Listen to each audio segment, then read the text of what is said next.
How's it? I would like to discuss recent media stories and basically discuss how the media is also, 100% controlled. If people didn't click after, you know, Trump's election, where it was obscene, it was absurd how media lied and told us about all these polls that they took, and the chances of Trump winning being this minute percentage. Same with Brexit. When a lot of us were wiser to the fact because it didn't dissuade the voters. So what they did was they ignored the media. At least half the population has clicked about ignoring this lying media. And I mean, they just, what they are there essentially to do is actually to this. It's not to present the news. They're there to protect the usury class essentially. But most of what they're doing is actually preventing us from knowing the news. It's so obvious. When you look at this news media, and it's just been about a month non-stop about Meghan Markle. You know, Meghan Markle and Prince Harry. They are the royals that the people are the least interested in. People would be much more interested in the royal who's going to become king, and his wife than the youngest royal. Any number of things would be far more interesting. Perhaps the story on Prince Andrew, for example, a hell of a lot more interesting and more important, mind you. This pedophilia that was going on, and which could be unpacked, and then Prince Charles could be looked at too for his relationship with Jimmy Savile. Now that this thing is in the open, it's cracked out into the open, that would be fully within our rights to look into it. But the media is defending a certain class of people and a certain narrative because the house of cards will come down, and of course they can never allow this.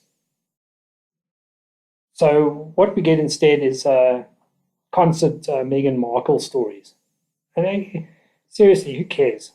I mean, she's a spoiled Hollywood, B-lister at best, and the world is generally not interested in her.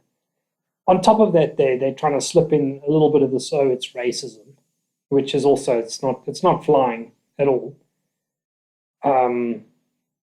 The press themselves are constantly, harassing these two people who, quite honestly, I actually couldn't care two hoots what they did.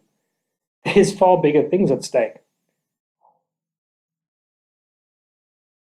We are kind of hidden, the truth is hidden from us about, far bigger things. For example, Epstein. Epstein warrants, 6 months of investigation on the news. And then, of course, Ghislaine Maxwell, who's just vanished from the press completely. It's like the girls that were abused by Epstein have categorically said Ghislaine Maxwell was like almost the chief in charge there. But instead, we get the stupid, non-stop Meghan Markle. They'll distract us with anything. Oh, look at the fires in Australia, but never mentioning the causes of the fires in Australia, the true causes. The green agenda and stopping them from backburning and anything like that. So they'll make sure that any news that they do put out there, that they don't spoil the narratives in any way on any front. I mean, they're so ironclad and they're so brazen about this whole thing that it beggars belief. But still, everybody sits there, and then what the news is pumping out to us is the main topic of discussion out there in the sphere of existence. Why? Why is this? Why are people not talking about Epstein more? They're actually still controlled by this mainstream media.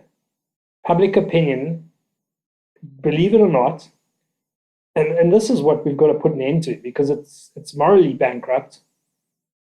People cannot sit there and make an excuse anymore that they don't know. They've been shown the truth. They've been shown that Epstein, what the scale of what Epstein was involved in, even what Jimmy Savile has been involved in, has come out somewhere. Somewhere someone has seen these stories. I don't buy that they've not seen these stories. But no, instead what we have is people sitting around discussing the coronavirus and whatever the next news distraction is. I mean, we've had bird flu, the H1N1 virus, and Aussie flu, and it's, as far as I'm concerned, it's all a distraction. Um, they the same. A few thousand people die in China, but they also mention that they're elderly, and and it's a massive population.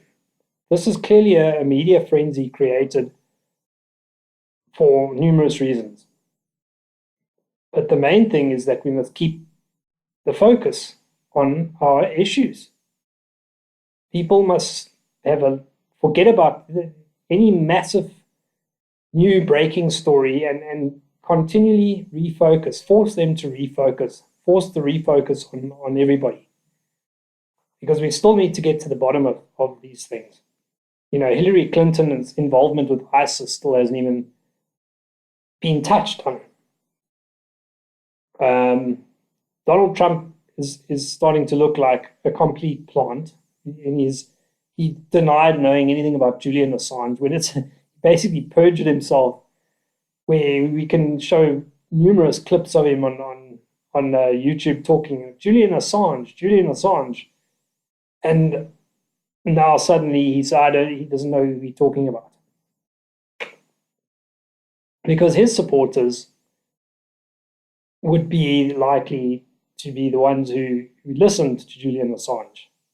But these people are so brazen. I mean, he's flat out stood there and said he doesn't know anything about this Julian Assange. And this is Trump. This is the one that the golden knight that everybody elected to hopefully put in motion some changes. And not nearly enough has been implemented. I mean, the most important ones have not been implemented.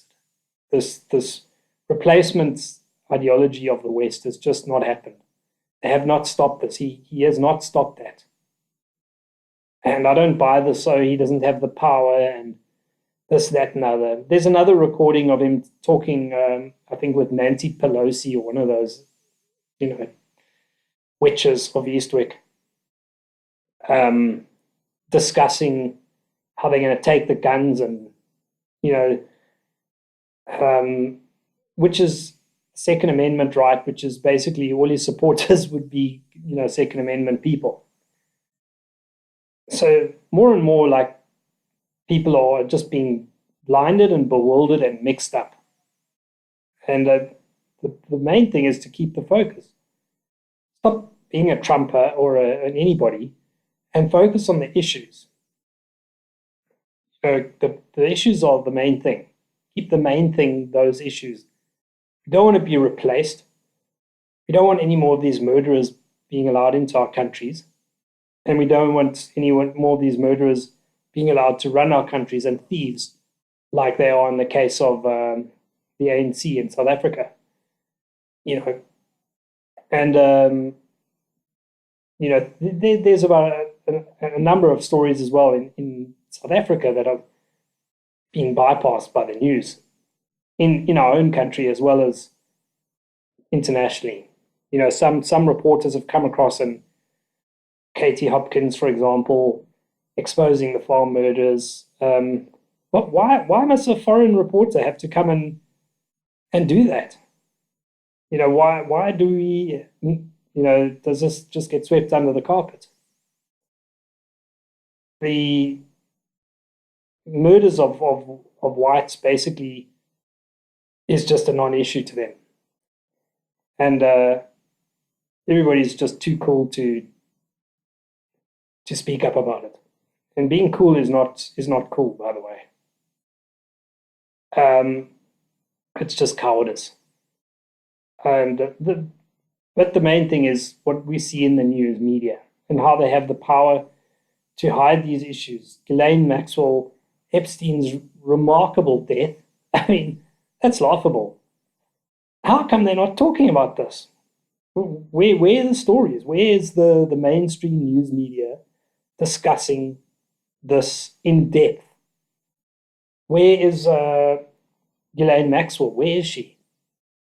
Why? I don't even think they're even looking for her. Heard apparently now she's in Israel. She's obviously sitting in Israel having cocktails with Epstein, a mojito in Tel Aviv or wherever, or on the Dead Sea. There's so many examples of these massive scandals that are broken. Harvey Weinstein that is just the tip of the iceberg. He was just the rogue director of that same tribe that controls Hollywood, and they've just, left him out as the sacrificial lamb. Let's call him goat. Because their crimes are rife within Hollywood, and right from the top level, the highest levels, the most hallowed directors and actors and actresses. So I think that nothing has really actually happened to Tinseltown at all about this whole thing, except their movies are absolute garbage. The the latest Star Wars, it's just an LGBT fest, basically. And that's not what people want to see. That's not what men want to see, not real men anyway. So a lot of people just bypass the movies altogether. You know, the whole system ultimately is controlled, the mainstream media, by the same group of people, and obviously their prime objective is to really protect the users and the trillionaire money making machine that they have that's worked off the back of us, on the shoulders of us.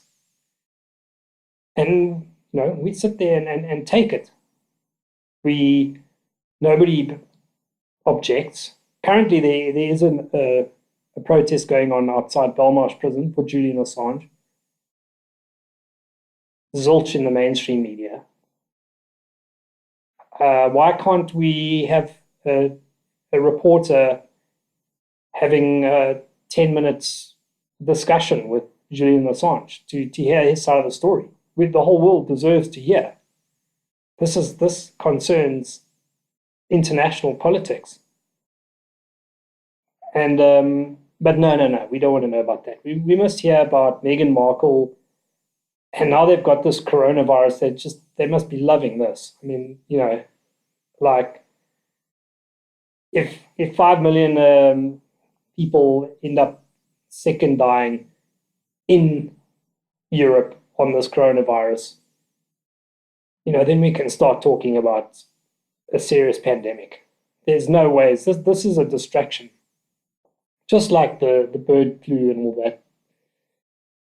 There are always nasty strains of flu that go around. And if you are sick and infirm, those kind of things, obviously you can die from it. But everybody dies, ultimately. So those kind of deaths, it's like, well, the stats were just swayed like ever so slightly by a slightly virulent strain of flu. But does it warrant this intense, hyper sort of exposure? Well, I'm thinking not. And I'm thinking that it just reeks of distraction. And we're not hearing about Ghislaine Maxwell. We're not hearing about even Prince Andrew anymore, really.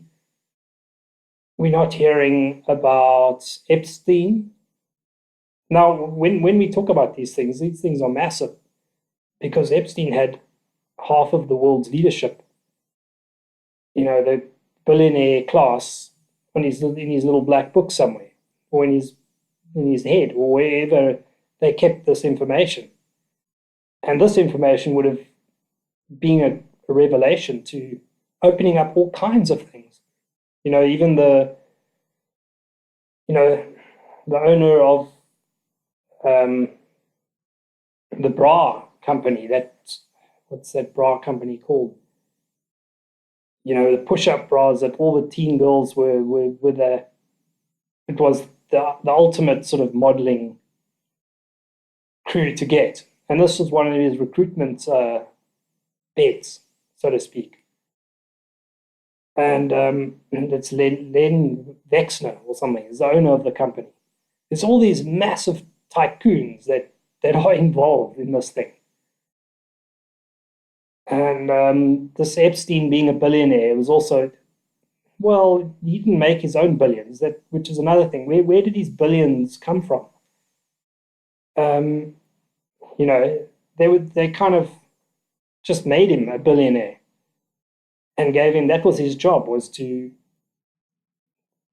compromise the leadership powers of the West, get information, and as well as supplying his billionaire pals with young, fresh teenage girls. The media picks and chooses their arguments. Also the bad guy is not a straight white Christian male, which is a no-no. We can't have these Jewish guys being portrayed as, you know, absolute scum. We just can't have that, you know. And we constantly see this as well. If there's any kind of murder of some nut job, you'll see it in the newspaper in the Metro. The Metro, which millions of people catch the tubes and get this paper for free. So they're giving away their propaganda for free, even just to really show how much expense they will. There's no expense spared to maintain the status quo. In those papers, you'll never see anything about how all the girls that Epstein had were not Jewish. Not one. They were just exploited and they were WASP girls. And when you could go into that further, when you look at the words of someone like Al Goldstein, that man bear pig thing of a man that died of old age, I'm afraid to say, instead of, actually facing justice. The words that he has towards what he wanted to do with Christian Gentiles is just, it's eye-opening. It's eye-opening. So people need to stop looking at the mainstream media for their source of information and not be afraid to dig into the internet and use your discernment. And,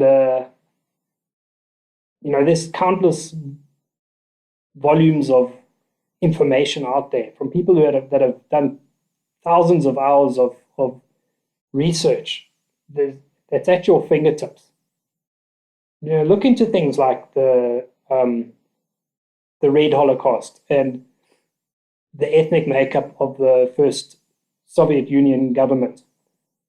Look into things like Alexander Solzhenitsyn and his book and his comments in the book 200 Years Together. I don't even think you can get that book. But look into that. Why is that book banned? I mean, didn't they jump up and down about how the Nazis burned books? But this is a banned book, isn't it? We don't even get to burn it. It's like you just don't get it. Look into Epstein and Look at people like what commentary from people like E. Michael Jones on pornography, for example, and how pornography is not this big thing of freedom that everybody thinks. It's a form of control, social control. And this is what they've been absolutely ironclad on, is the social control of the sexual mores of young females. This is why they've made such a stink about girls falling pregnant young.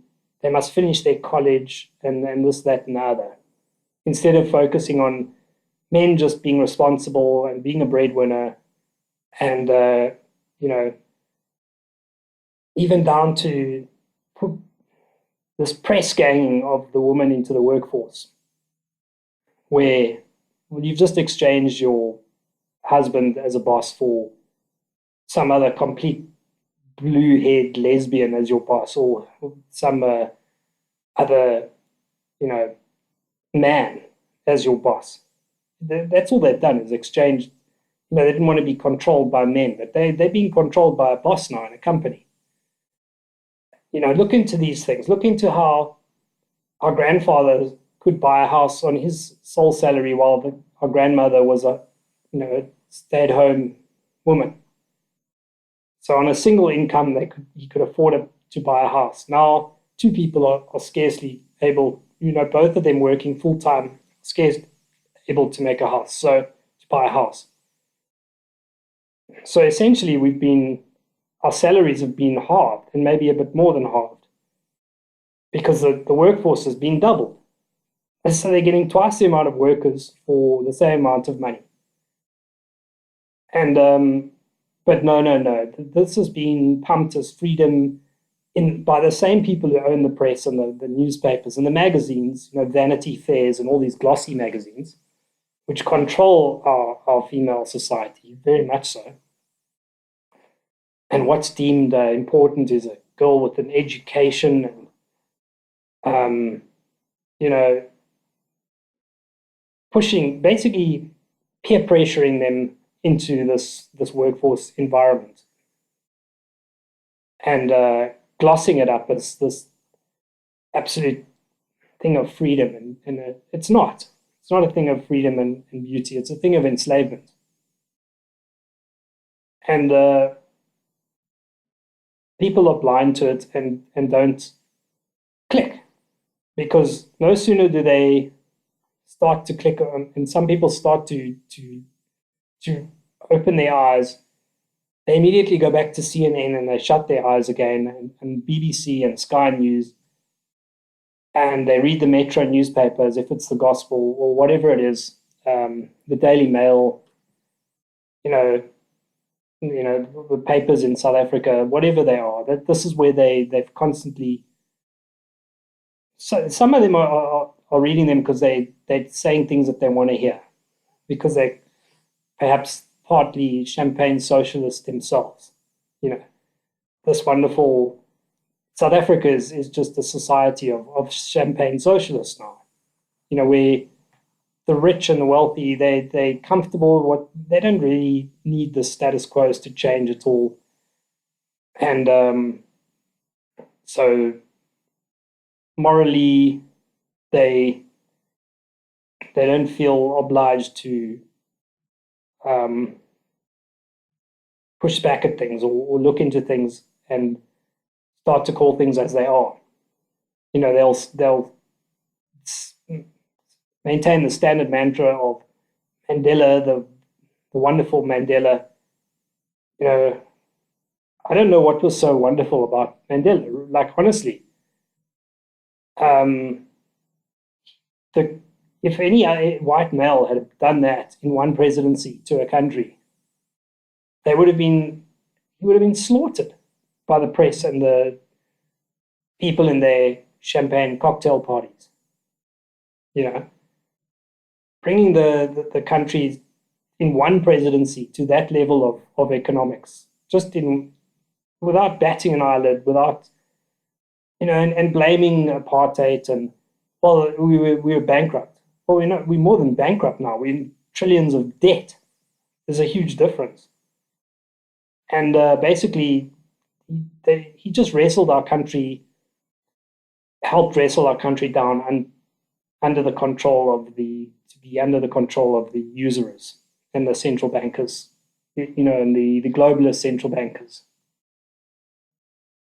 Other newsworthy things is this Julius Malema, and there's pictures of him sitting there with Mr. Kirshner and all these, you know, oligarchs that are actually his handlers. And everybody just like watches this and like, oh, that's interesting. And then a couple of weeks later, he's saying how he's going to kill the Boer and cut the throats of whiteness. And these followers do this. They're like actually, you know, they go out and do this. But everybody just kind of watches casually and sees this happen. But because it's not in the mainstream media, it's a non-event. And this has to stop. People have to grow a pair of balls, get some backbone, and think for themselves, and otherwise we're just going to go round and round in circles on the political hamster wheel that they've got us, where the solution to the ANC is the DA. Well, it's funny because the DA has backed the same transformation processes and all these exact same things that the ANC backs. The DA, as far as I know, is pro-abortion, pro-pornography, etc., etc. All these things which Christians are forbidden from being pro, but the amount of Christians that vote for the DA is phenomenal. They're pro-LGBT, etc., etc. But knowledge is also means you can't claim ignorance anymore. And the time and the days of people being able to claim ignorance because our press is completely controlled is done. And it's now time for people to actually start putting their money where their mouth is and acting appropriately and acting in accordance with what needs to be done rather than what the mainstream media and what's comfortable to talk about at the cocktail party. We must make other things comfortable to talk about at the Christmas dinner party at the end of the year or the cocktail party or whatever. Anyway, that's all for now, and I'll catch you again.